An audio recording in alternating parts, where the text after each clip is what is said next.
Welcome to CPAC, now America UnCanceled. We're here at CPAC, and it has been an extraordinary event. And with me is a dear friend and now running for Senate, Carrie Lake. Hello, it's good to be here. I just came off stage, and How was this the crowd? crowd is it's electric. There's no other way to state it. And what's so great about it is we've been through a lot the last few years. And I think the media wants everyone to think we're beat down, we're throwing our hands up and giving up, and just the opposite. We realize that we are in the final moments of saving this country, and not one person in that room is ready to slow down. As a matter of fact, just the opposite. We're doubling down, we're working harder, we're giving more, we're getting more involved, and we're going to be more vocal and loud. We have to use our voice. It's the most powerful weapon we have. Carrie, how do you stay so optimistic? I mean, everything looks so bleak sometimes, right? We're seeing what's happening in our society, what's happening in our culture. But you really are like the happy warrior. How do you do this? How can you have other people feel that way too? People always tell me, you encourage me, you make me want to get involved. And Yeah. I was at an event about a week ago, and a man who was about 75, he said, I really had given up. After all of these elections that are rigged, I just said, why should I keep going? And he said, I just heard you speak, and now I am ready to get back up and go again. I will tell you how I stay optimistic, because I'm all over this country. And much like President Trump, we have big crowds, not as big as President Trump's crowds.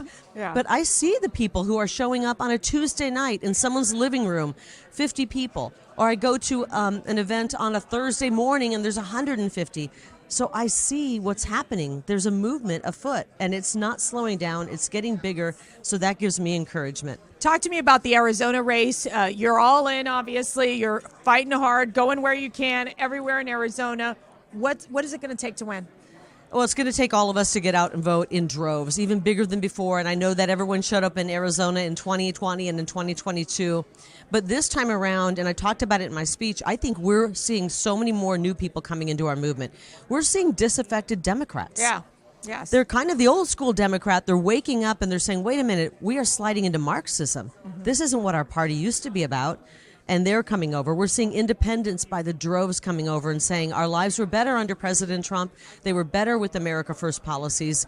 And so we've got to see growing our party, make it an even bigger party. I'm willing to do that. I'm working even with people in our own Republican Party who have been at odds before. We have to stop doing that. We have to come together. We agree on 95% of everything. Let's not just focus on the 5% we disagree on. So I'm ready to help bring people in. And that's how we're going to win it, when everybody is for putting America first. Matt and I were down in Nogales, Arizona. Then we joined you in this incredible town hall. But it was really eye-opening to see what's happening at the border, because you see it on television. But when you're actually there and you watch just illegal immigrants coming through and through and through, and then you're dealing with the situation that the terrorist threat is real. I mean, what are you seeing in Arizona, and how are you going to fix it as senator? Well, we have to immediately, if it's not fixed before then, I know President Trump on day one is going to stop this nonsense, and I'm going to help support him in the U.S. Senate, codifying his border policy into law so that we never have to worry about this happening again. And for starters, we have to fund that wall. We have to get that border wall built.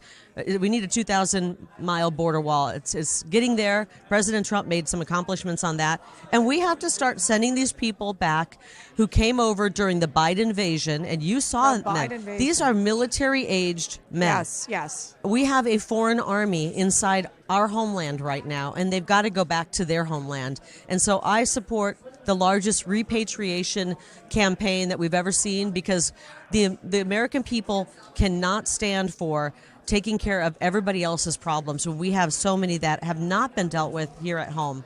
And I know President Trump will take on the cartels. I will support that. They are terrorists. We should treat them as such, and we should label fentanyl as a weapon of mass destruction. They always say women, it's going to be a critical constituency in this election. How can we bring women over to the conservative movement, to the America First movement? I think they naturally are right now, because once their kids started to get targeted, moms who maybe were thinking, I don't want to get involved in politics, now they're realizing they have to get involved in politics. We have that protective instinct as a mother, and frankly, our fathers have it as well. And once we realize they're going after our kids, they're indoctrinating our children in elementary school, in high school, in college. The media is then continuing to indoctrinate. That's when we said we have to get involved. I'm seeing a huge movement of moms, suburban moms, city moms, moms of all stripes coming into this movement and saying, I like this movement because they want to protect our families. So last question. You come to CPAC every year since you really, when you there was almost like your coming out party here at CPAC. Why CPAC?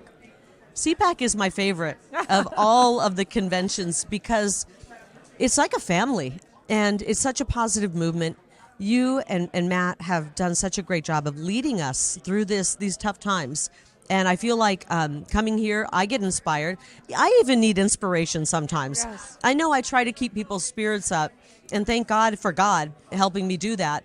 But every once in a while, I need to be inspired. And I come here, and it's like I got gas in the tank, and I'm ready to go. Well, you inspire us, Carrie. Thank You're you. part of the family, and it's just an honor to have you with us here. So get ready. We have a lot to do from now to November. And thank you all for watching. And, of course, there's going to be a lot more coverage coming from CPAC.